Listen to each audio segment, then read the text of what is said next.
if you thought this morning was challenging with the personalism philosophy talk, and then the thought, managing your thoughts was challenging, we are now going to jump into maybe this is the most challenging part of the day, which is where we look at your 5-year life plan and we discuss time management and coming up with those skills. Now, you don't have to decide on what you're going to do for the rest of your life today, just for the next 5 years.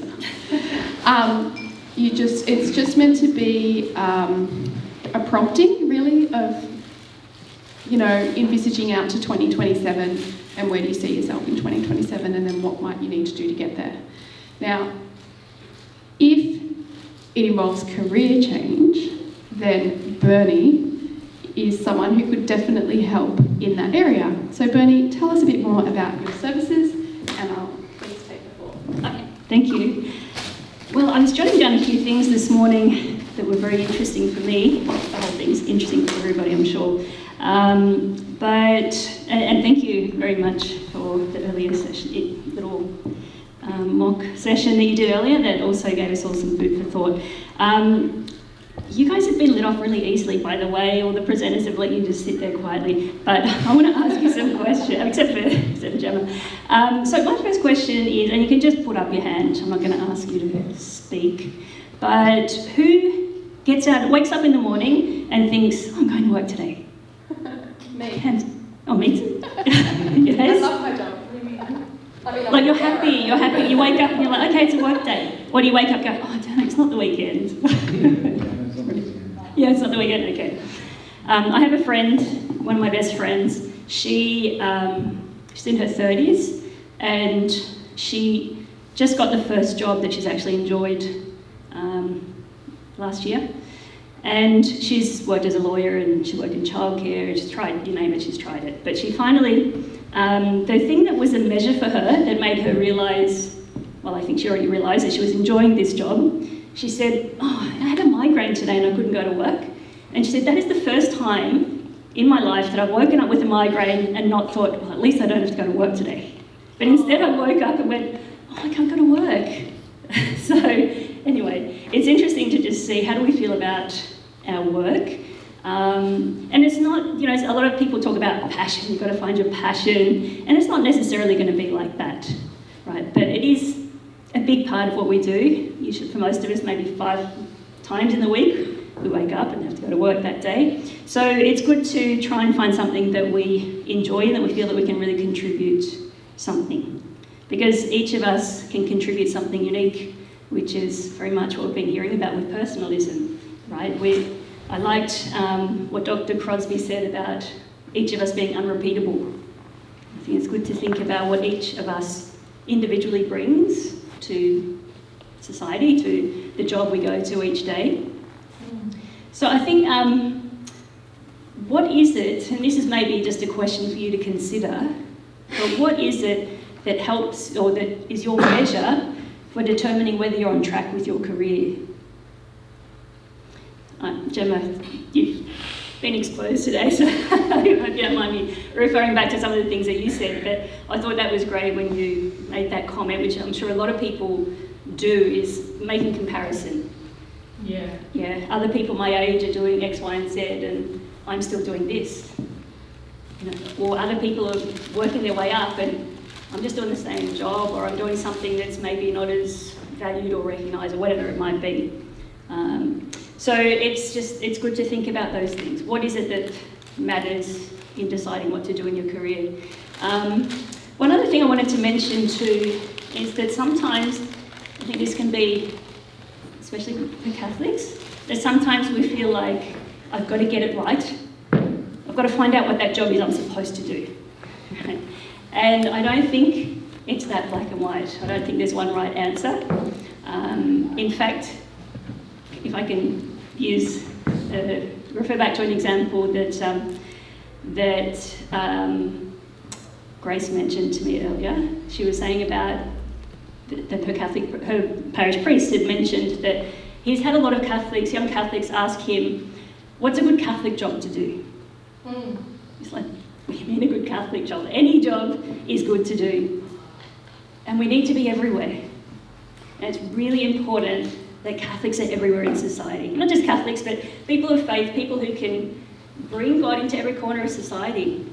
And I think one of the dangers that sometimes we can fall into is thinking, well, I shouldn't go into that field. That field's not good for people who've got faith. You know. And I think we abandon whole areas of society and of culture, and we leave them to the pagan, the pagan ways of whatever, because we think it's not Christian, but we're here to re-Christianise society. So we can't do that by avoiding whole areas. And I'm not saying that you have to go, oh gosh, okay, I better go and become start making films because someone has to do it. I mean, whatever it is that is a good fit for you, right? But just to maybe keep that in mind. So what else did I want to mention to you? And I better not take too long, but yep. Okay, so I think, the thing of being Christians, being Catholics, how we be good Catholics in our work, I think it's just about giving witness. I know it's probably incorrectly accredited to St. Francis, this quote of spread the gospel always when necessary, use words, but I think that's, whoever said it, it's a good thing to keep in mind, just by the way that we work, by employing those values and virtues in our work. This is how we give witness to what it is to be a Catholic in the middle of the world. So, and to serve others in our work. And so bringing those unique values and virtues and skills and talents that we have and put them at the service of society. So, and just being aware of what voices you're listening to when you're making career choices. Whether it's, just friends, because people mean well and people are very generous at giving advice. And sometimes I'll say, oh, come on, you could be doing more with your life or whatever it is. But it's like, what if I like what I'm doing now, right? What if I'm very happy and I'm flourishing here and I'm contributing a lot? Okay, you don't have to change. People are thinking that you should be getting promotions or you should have more aspirations to achieve. Well, what if I'm actually quite happy here and this is where I'm meant to be? So just be careful what voices are you listening to. Yes, I do career coaching or career guiding. So if anyone does think that my services could be useful, fabulous, even if it's not me, right? I would just encourage you to think about using a career coach if you are making career decisions, because it's hard, right? There's so many choices out there, there's so many possibilities, and it's overwhelming sometimes. So it's good to seek out advice, but advice from people who know what they're doing. So there is actually a national register of career development practitioners, so that could be a good go-to if you're looking for someone. I think it's important to look for someone that you feel comfortable with, just like any other coaching, right? It's a relationship. You need to find someone who you kind of gel with and you feel like, yeah, this person is understanding me and I'm comfortable talking with them, and so that's it. So I have something here I'll just leave. Well, I've got my business cards, I've got plenty of those, but I've also just got a little flyer I'll leave on the table. It's got a QR code. And just if any of you want to have a chat,